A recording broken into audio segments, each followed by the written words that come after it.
Welcome to Rock That Relationship, a podcast about all things relationship with Corey and Tracy. Now let's get real and start creating relationships that rock.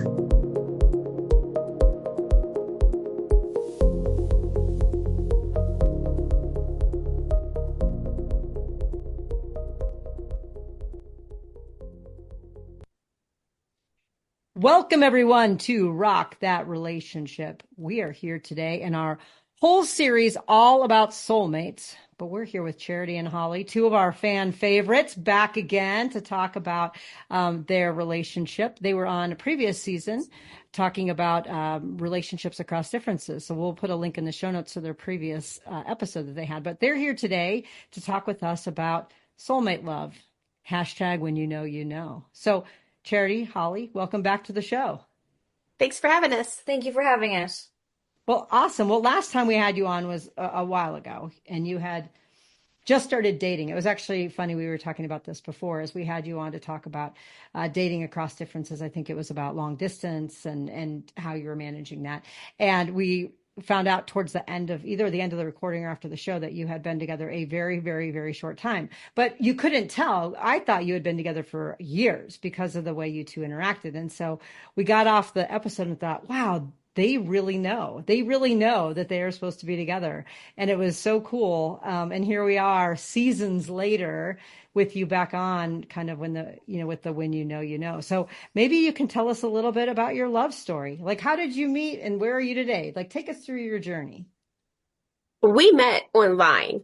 So we met through Facebook dating. And neither one of us had really done a whole lot of, app dating. For me, I hadn't really done any, I think I met one person for a drink once that I met through an app. And that was it. So that's how we met, was through Facebook, was through that. So. And you guys were living in different states. Yeah. But it was like a 6-hour drive apart. Is that right? Yeah, I was here and still am here in Nashville, Tennessee. Holly was right outside of Atlanta, Georgia. Yeah.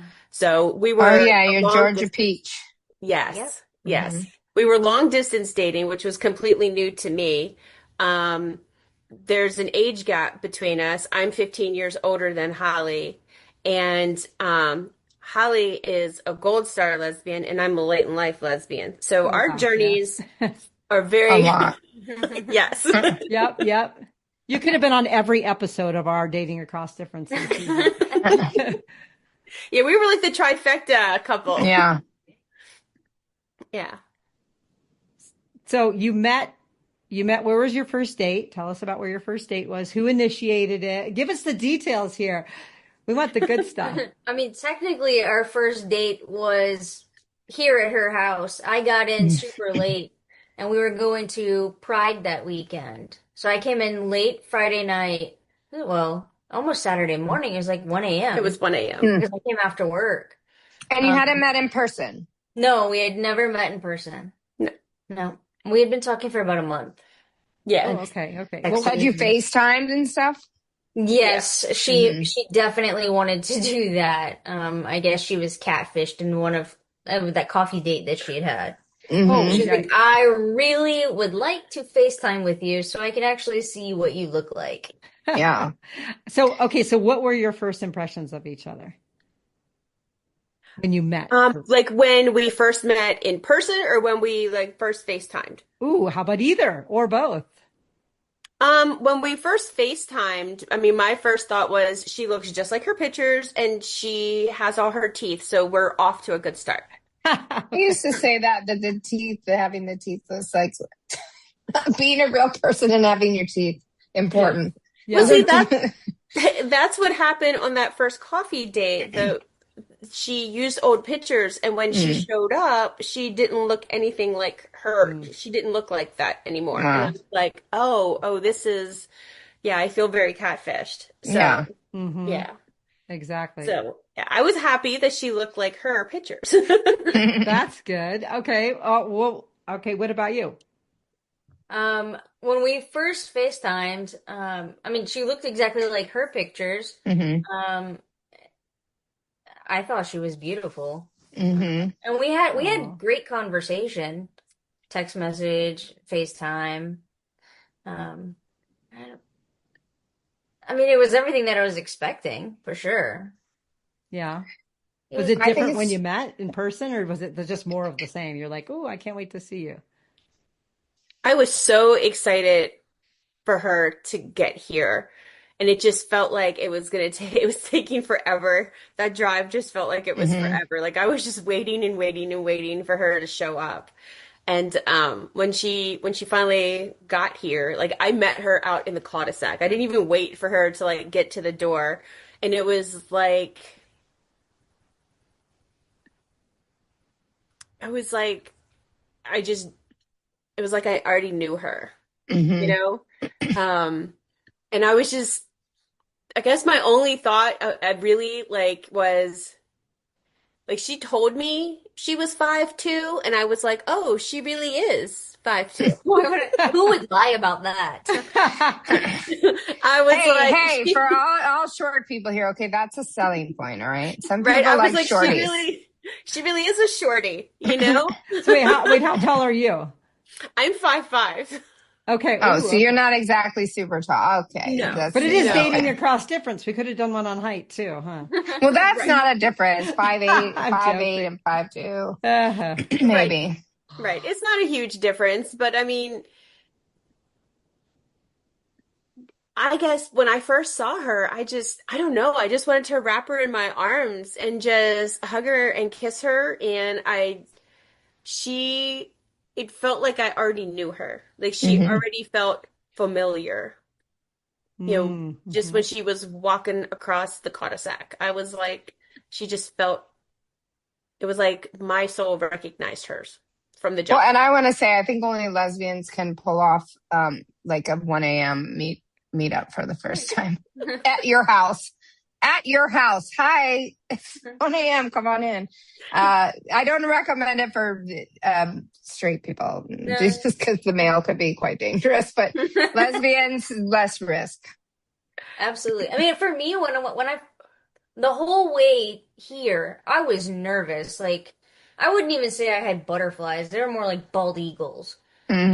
Just freaking out, and you're Yeah, driving so absolutely. far, right? Like, Yeah, and hey, we had never met, but then it was all of that went away the moment I saw her, and then did we you hugged. ever have a conversation like about what you would do if it wasn't there? If it just didn't, if you guys didn't click, did you talk about that?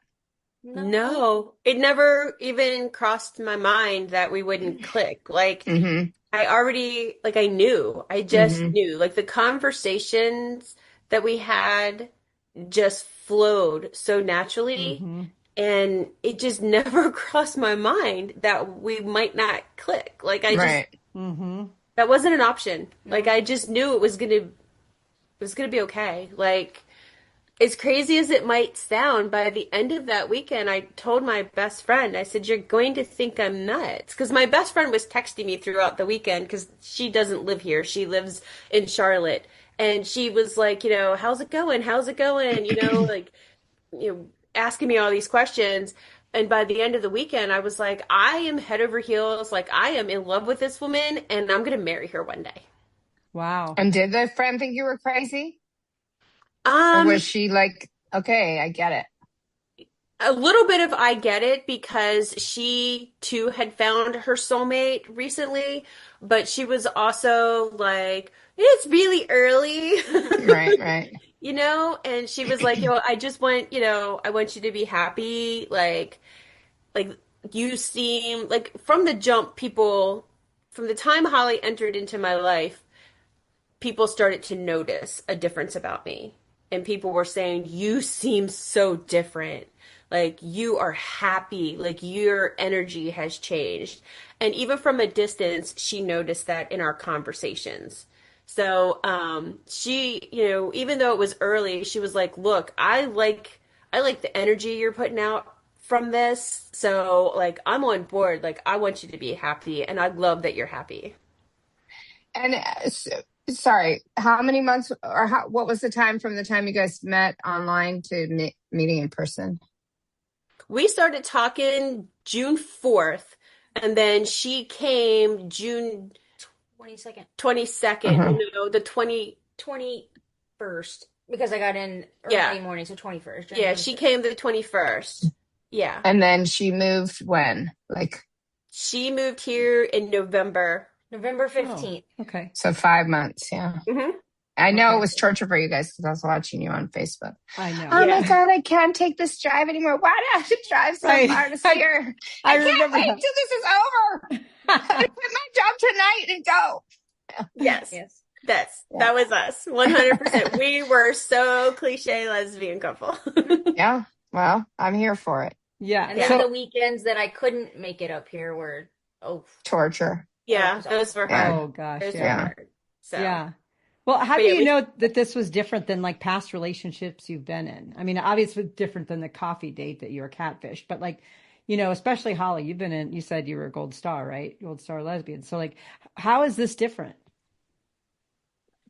it feels different. Like the conversation, I feel like I've known her my whole life, even a week into talking. Um, I mean, in previous relationships, I was nervous about talking about certain things or nervous about doing certain things. But with her, I say whatever I want, whenever I want, and there's no nervous feeling when it comes to her. Hmm. Mm-hmm. Yeah. How about you, Charity? How is this different than past relationships? You said you're late in life lesbian. Had you had relationships with women before? I had, but Holly is only like my third real like serious same-sex relationship. I had had like a couple casual things, but like as for like actual relationships, Holly was only my third one. Um, for me, I'm gonna probably say something that some people may contradict. And I'm gonna preface this by saying I've been in therapy since 2021. So I have been working on I've been working on myself and past trauma. What got me into therapy to begin with was that first same-sex relationship was very it was very abusive and it was very toxic. Hmm. So I know a lot of people say that they feel like their soulmate felt like home to them. And for me, it was the exact opposite. And I didn't realize that until I, had done a lot of work in therapy. But Holly didn't feel like home to me because home for me wasn't a safe Mm. place. Home was Oh, toxic because of how I was raised, how I was brought up.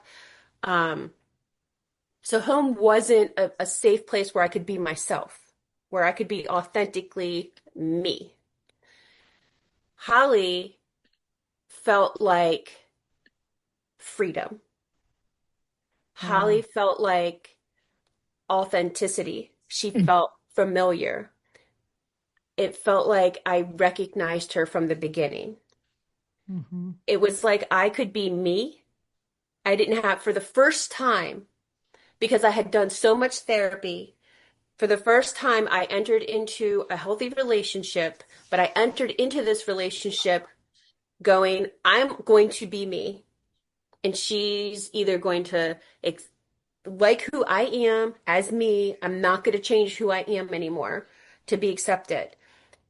And I was able to really be me and feel safe being me. I didn't have to dumb myself down. I didn't have to weaken myself. I didn't have to pretend. I could just be me. And it was so easy. Like she wasn't bothered by the fact that I'm a business owner and I am I'm a boss. I'm a boss babe. Hmm. I can come across very bossy at times because I am a boss. I'm an owner. I'm also a mother of two adult daughters. She has never been jealous of my relationship with my daughters. She has never made me feel like I have to choose between her and them. Like she accepted the fact that I am a mom and that I have a tight relationship with my daughters. So I didn't have to compromise anything. I could just be. And she accepted all of that. It was just Hmm. this safety of being able to be authentic for the first time in my life. Wow. Wow. Well, Holly, what did it feel like for you? Um, I mean, it was similar. I mean, I didn't grow up in the best of homes, so like she said, it didn't feel like home. It was Hmm. much safer. Um, I could definitely be myself. I'm still myself. Um, I don't know. It's But like, let me ask you a question. Like when people talk about when they say feels like home, it didn't feel like your traditional homes or the homes that you're raised in. But like if you were to say like this is the home I want to create, this is the place I want to be. That's what this relationship feels like for both of you. Right. We have created a home that is safe for us now, Hmm. like that we're safe in, that we are comfortable in, but not like a childhood home, not like that Right. parental, home. And I think a lot of times, many of us, a lot of us are looking for, that home base, like Mm. childhood thing. You know, I know that I did that before. I knew that I had done that. I worked through that in therapy. And with Holly, it was like I was breaking Hmm. and so she didn't feel like that home, but we have created together, we have created a family and a home that is safe and accepting and comfortable. Mm-hmm. Mm-hmm. Well, All you right. all, Well, I'd say that feels like home, but right? it's an interesting distinction. And I think it's important, right? Like this idea of what is it that you want to feel, and you do feel it with each other, and that's the sacredness of what you have. And I know And you before. can only get to that through therapy, like really to understand that why did you have tumultuous relationships in the past? Because you were probably replicating what you grew up with versus what do you really ideally want out of your life, you know? 100%. I mean, in therapy, I literally realized that the first same-sex relationship that I had, that first girlfriend was, and I said this to my therapist, she is the perfect combination of my mom and dad. Mm-hmm. She is like the perfect storm between them.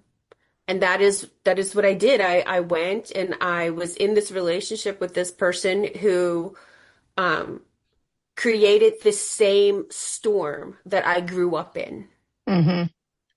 and Mm-hmm. that was my home. That was like my home base for a while. That's what I knew because that was like the relationship I had with my parents. And then I sought out, or I don't know that I sought her out, but I was in this Right. relationship with this woman who was just like them. it felt like Mm-hmm. home. Right. And it did. She did. She felt like home. Like if you'd asked me when I was dating her, I would have said she feels like home to me. Because that chaos that she created was so familiar because that was the chaos I grew up in. That was my childhood Mm-hmm. chaos, my childhood home. Mm-hmm. But with Holly, she didn't feel like home because there was none of that chaos. That childhood chaos home wasn't there. She felt like safety. Mm-hmm. She felt It's like authenticity. I didn't have to right. pretend. It's interesting because I had one of those situations. It only lasted like 4 months, thankfully. And it was one where Corey kept saying, "What are you doing? What are you doing?" And I'm like, I just have to, I don't know, but I have to see this through. And it was like a perfect mix of my parents mixed together. And it was what freed me to actually be able to deal, what I ended up learning was I was offering all these things to someone else that I needed for myself, that I needed to give myself and I needed to hear. And it wasn't until I worked through that and truly, like, I'm at the happiest point of my life now. And like, completely, like, I'm married. I'm so happy. I have found my person and I've created the life in my home that I love, that I did not ever have, but that somebody else showed me, like, okay, you're trying to this is what you need, but you're like offering it to somebody else who doesn't want it and keeps, not literally, but figuratively kicking in your teeth. Like every time you let this person in, they're like trashing. But I think a lot of people have to go through that, right? To get to, what you have created is your like soul home now. It's where both of you want to be.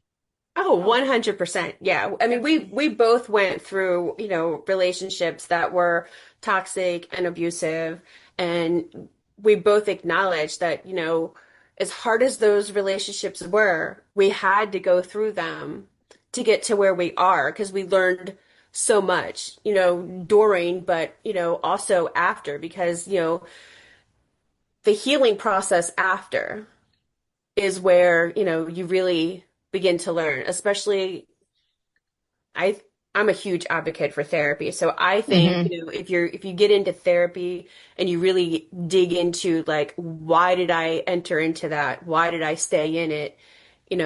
How do I make sure I don't do that again? Because Mm-hmm. unfortunately, Hmm.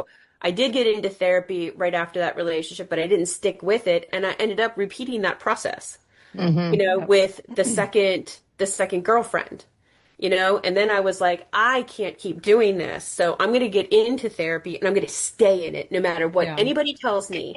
I'm staying in this. Mm-hmm. Hmm. And so, it's been almost 3 years that I've been with my therapist now. And I mean, we've really uncovered a lot of things. And by the time, I had met Holly, I had done so much healing that, I could see where I was, had habits and was repeating processes. And it was like, okay, we need to break that. Hmm. Well, I think it's something interesting that you said was that, like earlier in the conversation, you were talking about how Holly felt familiar, like on a deeper soul level, but didn't almost feel familiar from the home that you had come to, and you'd been drawn to these other people who felt sort of familiar in an earthbound sense. Like this feels familiar because it looks like my home here, but Holly was familiar to on like a totally different level. Can you talk a little bit about what that was like? Like, well, how was Holly's familiarity different, like on a soul level? Well, this is where people might think I'm a little quirky, and I'm okay with that. Um, there's nobody who can convince me that Holly and I have not had a connection in a past life. Mm-hmm. I 100% believe that Holly and I have had a relationship in a past life. Hmm. Her energy from the jump just felt so familiar. It was like I knew her. I Hmm. I knew her energy, not the body, but her Mm-hmm. energy. I knew her energy. And I know without a shadow of a doubt that in the next life, I will find her again. Mm-hmm. We will find each Hmm. other again in the next life. I believe that our energy is just intertwined and connected permanently. And I just feel it. Like I feel it in my essence, not just my soul, but like in my essence, in my being, if that makes sense. Yeah, Yeah, and we don't think it's kooky at all. we But totally does believe we Holly did. think it's kooky, Yeah. or Holly, do you feel the same way? No, I absolutely feel the same way. Absolutely. It's just you. It's different. Like I don't know. I can just feel it with past relationships. It you thought, okay, yes, I love this person, but with her, it's almost like I could feel it from my toes to my head. It's a completely different feeling, and sometimes it's really hard to describe. Mm-hmm. Yeah. I get it. I get it too. You just can't explain Well, it, right? And No, you podcast do. over. We get it.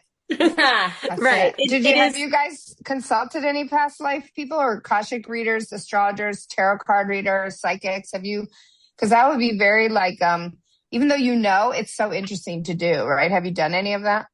I had consulted one prior to meeting Holly, Mm-hmm. and that person told me that I was going to meet my soulmate in 2024. And at that time, it was 2022. And I was like, I think you're full of crap. And that's a really long time to wait. And it seems really hard. And I was a little skeptical. And to be honest, I kind of forgot about it until I met Holly in 2024. And I was reminded of it. And I was Wow. like, holy crap, she was right. Oh my God. Mm. So, but I haven't reached out or anything, you know, since Holly and I met, because I don't need confirmation from her at this point. Like, Hmm. I don't need confirmation from anyone. Right. That confirmation is within me. You know, it's different. Yes, I'm a late life lesbian. And I don't know if we talked about this on the podcast before, but I was married to a man for 20 years before. I'm sorry. Hmm. Right? Thank you. Thank you for your condolences. Um, so in that 20 years, I can tell you there was never a part of me during that 20-year marriage that was like, I'm going to be with this person for the rest of my life. Hmm. I knew, I always knew that that was not going to be my end all relationship. I mean, I couldn't tell you, I didn't know when, how, like, but I knew at some point in time that there was going to be another relationship for me. I Hmm. just knew that one wasn't the end. Hmm. Um, the I don't want it to sound like I didn't put energy into that marriage. I did, but I think the energy that I put into it, was really centered around my two daughters. Okay. Whereas with Holly, the energy that is I put into that, into our marriage it is because I know she is my soulmate. There is nothing that we cannot work through, talk through, therapy through. Like, there is not one thing that could happen that we cannot conquer. And I know that. I know that she will be with me until the very end. And I know that in the next life, we will find each other and we will love each other all over again. My only wish is that when we find each other in the next life, I would like for the age gap to be a little shorter. Is it because of the time? Okay, listen, I married a 40-year-old and I'm 55. And we always say, oh, we wish we met sooner. But it's like, oh, okay, well, we could have met that much sooner because that would have been too weird. But I actually don't want to come back. Like, I don't want to come back here and do this again. I want us to be on a cloud. And, Corey and I have talked about we have we've had a contract to come here and learn all these lessons, and I'm done. And I keep telling the universe every day, like, I'm not coming back here. So Corey can come visit while she goes back and forth between lives, but I can't take it. Like, I just want to sit on a cloud and be done with my wife forever. But it is so interesting because yes, you have other relationships and you love that person or care about that person, but it is true. It sounds cliche. Like, when you meet that person, you absolutely know. Like, and mine came with 3 kids and a dog and another animal, and they all moved into my tiny house. And like, never once have I questioned that. And I've been in other situations where I'm just like, ugh, like, oh, okay, I can make this work, but God, could this person like, I just, you know what I mean? It's just a totally different feeling. And it's interesting because I do wonder, what you said, I just said it the other day, no matter what, we'll get through it. It doesn't matter. Like, and I wonder if having that person with you makes that easier, or is it the maturity? Is it because I'm 55? Is it because I have done so much therapy and I am a different person than I used to be that makes the relationship stuff easier? I don't know. I mean, maybe it's a combo of all of it, but wanting to work through that stuff. I mean, I think for me also, like, when things, like, I know that both my wife and I, like, and I don't know if you guys have watched that show, Couples Therapy with Dr. Orna Gralnick, probably like the greatest lady on earth. but she talks about two people's traumas. Basically, it's not the two people having the issue, it's the traumas. And if you can understand that and put those aside and say, okay, those are the traumas interacting with each other, not us, it makes it so much like easier to work through things much quicker and like with no residual, drama. That makes a lot of sense. It really does. Holly and I are actually in couples therapy, and we started couples therapy back in June, right before we got married the first time, because we got married twice in 1 year. Times. Can you say why? Why is that? Yeah, tell us. We got married on our 1 year anniversary because Holly was changing jobs. We already had the November 1st wedding planned and pretty much almost paid for. So we already had that planned and in the works. And then she switched jobs, and we weren't sure how things were, the state of The world, the country. the world, Yeah. and we're in Tennessee, which they are trying to pass a lot of anti-LGBTQ bills here in the state of Tennessee. We weren't sure if I was going to be able to remain on her health insurance if we weren't married. And so we said, let's just go ahead and get married. I mean, we're going to get married anyway, so let's just get married. And, we'll kind of keep it quiet, and we won't tell anybody, and we'll still have the big wedding in November. Yeah, so that's why we had two. And so then you got into therapy before you got married to help with like all the transition stuff Yeah, and the coming together. well, and See, it's interesting proactive because therapy. See, smart. I just want to applaud you for that. our therapists, we love our therapists, but they actually said you are like one of the only couples who like enter into therapy before you have a problem. Like you're preventative. You want to learn to communicate better and work alongside your traumas together. So that you can prevent issues. And most people wait until there's a problem before they enter in therapy. And we didn't. We were like, no, we want to prevent from being a problem. So we acknowledge that we both have trauma from childhood and past relationships, and we both like respond differently to that trauma. I'm an anxious, Holly is an avoidant. So, we were like, okay, let's learn to communicate a little bit better. Let's learn, so when issues arise, we know we have skills, we have communication skills set in place. And yeah, it has worked out great because we both have learned things that we can put into place when, issues have come up. So Smart.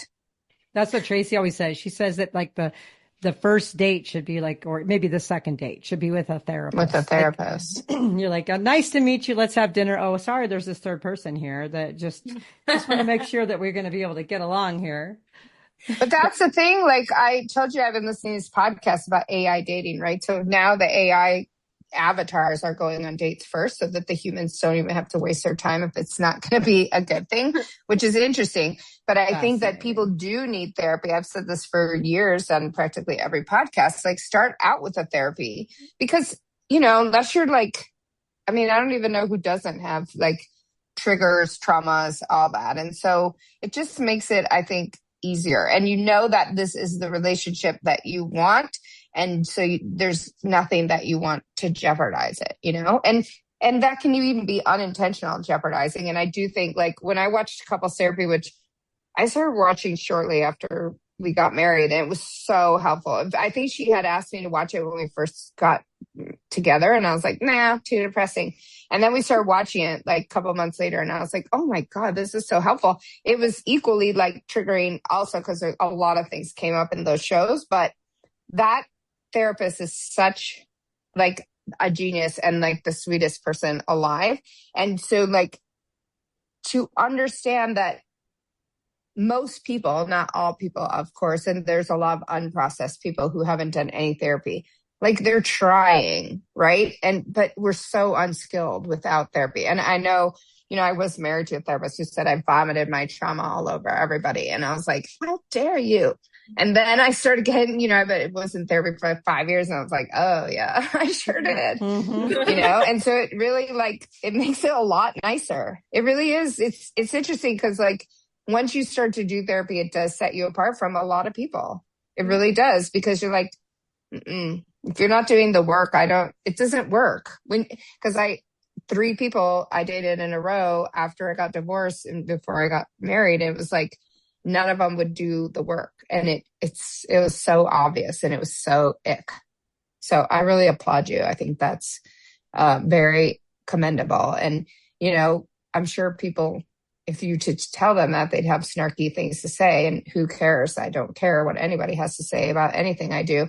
And it's like, this works for us. And it's helping us to have, it's helping you guys to have, to take out those extra stressors. I mean, Holly moved. She moved in with someone who, wasn't always in a same-sex relationship, who had kids, who, all these things that cause so many problems. I mean, even though your kids are older, your daughters are older, 75% of second marriages with children fail because it's just such a huge stressor. And I knew that, this is my second time being a step parent, and, just so different. And the people themselves that I've married could not be more different than each other, but also I am different and way more understanding of how things need to be. So kudos to you guys.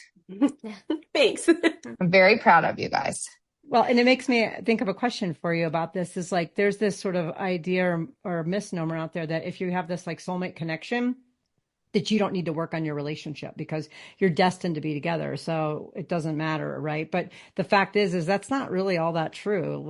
You have to still put in the effort to your relationship. So how do you sit and reconcile that, this idea that you're drawn and meant to be together, but you're also focused on the earthbound here and now, these are our traumas and things we show up with?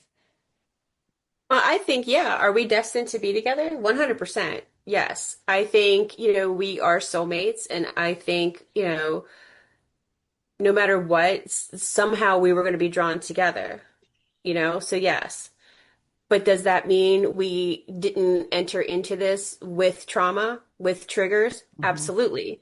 And while, yes, I think we would work through any and all of it, no matter what, if we're in therapy, if there's a way that you can work through it and make the process easier, mm-hmm.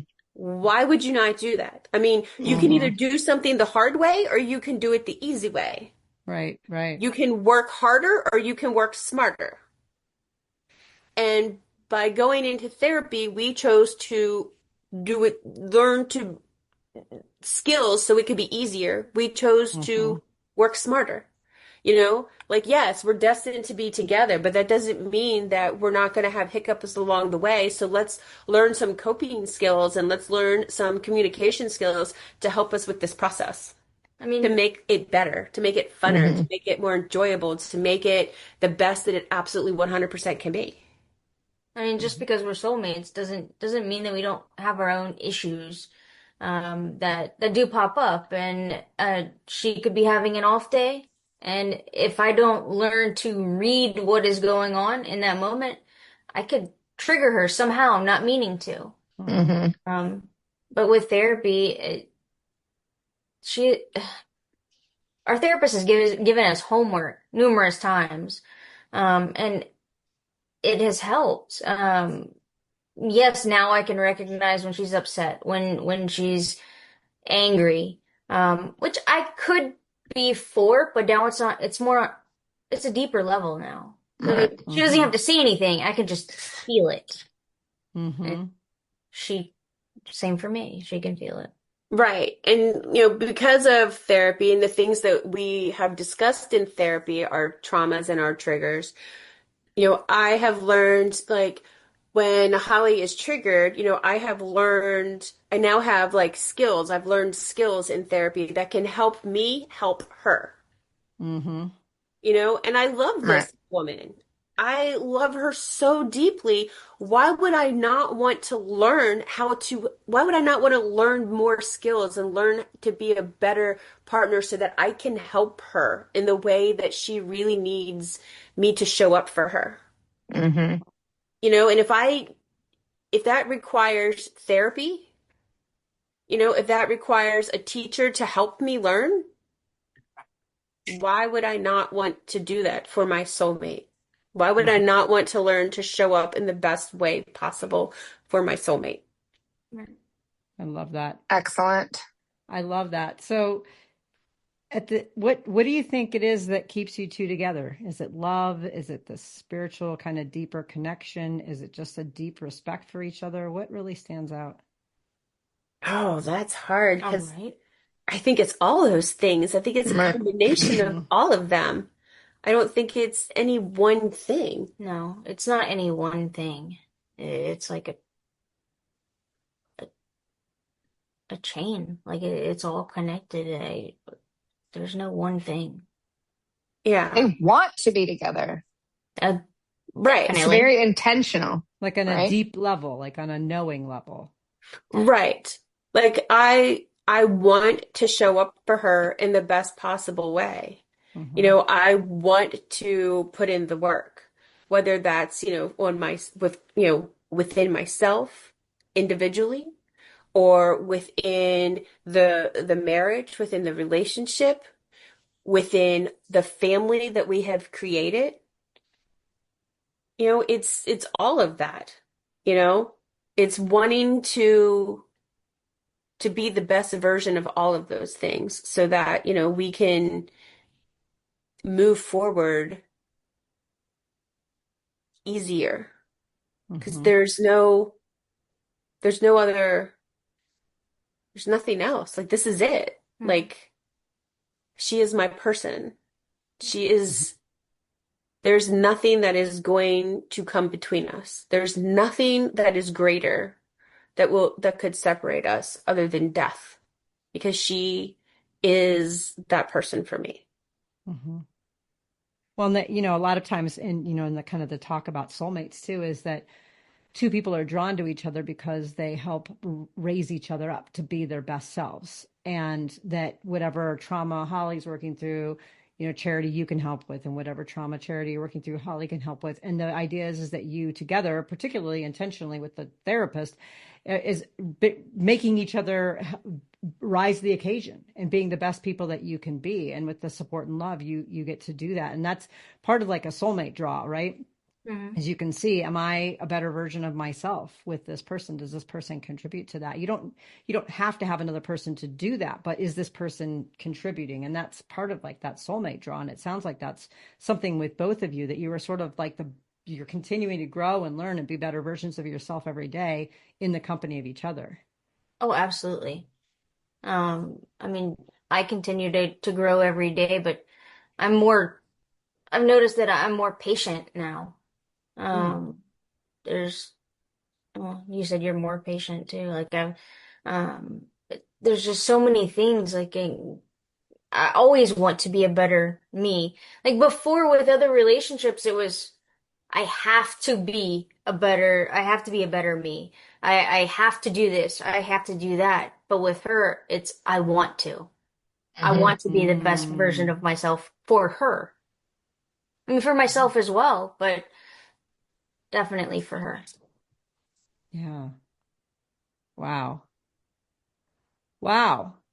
Well, what's next for you two? I mean, you got married twice. Are you going to get married a Mhm. third time? You're going to go, anything exciting on your horizon? You live together, like, We're buying a house next year. That's like our goal is to buy a house next year.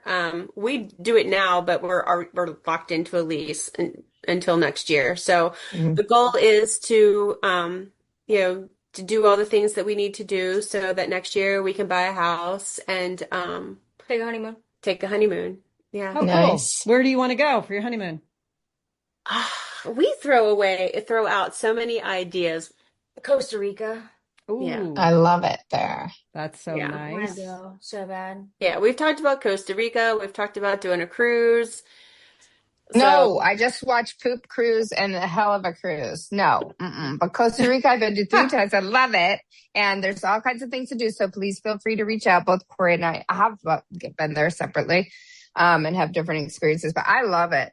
Oh, it's 25% wonderful. of the land is reserved for national forests. So you can have adventure. You can have just chilling. You can have Caribbean. You could have, more Latin American style. So Yeah, I did it gives 3 you all parks. those things. I did 3 national parks when I was there. So I did one where it was Chirapo Peak and it was super dry and deserty. We climbed to the top of a peak. I mean, it was like 13 miles and then, or maybe 17 miles. And then I went to like a rainforest and then I went to a volcano and then I was to a beach and I could. And the Caribbean side of the beaches are, more chill, like not rough water. The Pacific side, it's rough. So you can't just like, oh, let's go lounge in the water. It's like being thrown into a washing machine. Oh, that's So good it's to like, know, 'cause yeah, it's like very I need a different. chill beach. Yeah, well, the chill beach. You need to go to the Caribbean side. And on one side, they've got like all the tortoises and the tortoise habitats and stuff, which is really cool. Oh, that's I awesome. didn't get I to love go to animals. that. I love Yeah. wildlife. So that was pretty cool. And then there's a lot of birds and we saw a bunch of stuff. So it was pretty cool. But wherever you decide to go, I'm sure it'll be marvelous because here's the deal is you've got each other, right? And that's what I always say, my partner and I, everybody said about me, I could have fun in a cardboard box and I'm with somebody who we could have fun together in a cardboard box because that's when you're with the right person, right? When you don't need to be entertained by the world. But the world is entertaining, so go enjoy it too, right? Absolutely. Yes, absolutely. 100%. Is it, Corey, or is it a giant dumpster fire? It is Which not is a it? dumpster fire. It's there's We're living in a dumpster fire, and we're just fortunate enough to still be here and do have some beauty in our lives. Not everybody has the same luxury, and that's no, we're very lucky people. That is true. Yeah, that is true. So we'll be grateful for what we have, but part of survival in whatever your dumpster fire world is just bringing joy to yourself and others. And so it sounds like you all have a lot of joy in your world, and you've made a lot of things happen. And you have a lot of love for each other. And it feels so good to be in this space with you and hearing your story. And I'm so excited our listeners get to hear all about your great love. Well, thanks for letting us share it. Well, awesome. Well, for all of our listeners out there, until our next episode, go out there and rock those relationships. If you liked what you heard, check out our show notes for resources from today's episode. Make sure to follow us on Facebook and Instagram under Rock That Relationship and go to our website at rockthatrelationship.com for updated episodes and more great information. Thanks for listening. Now go rock those relationships.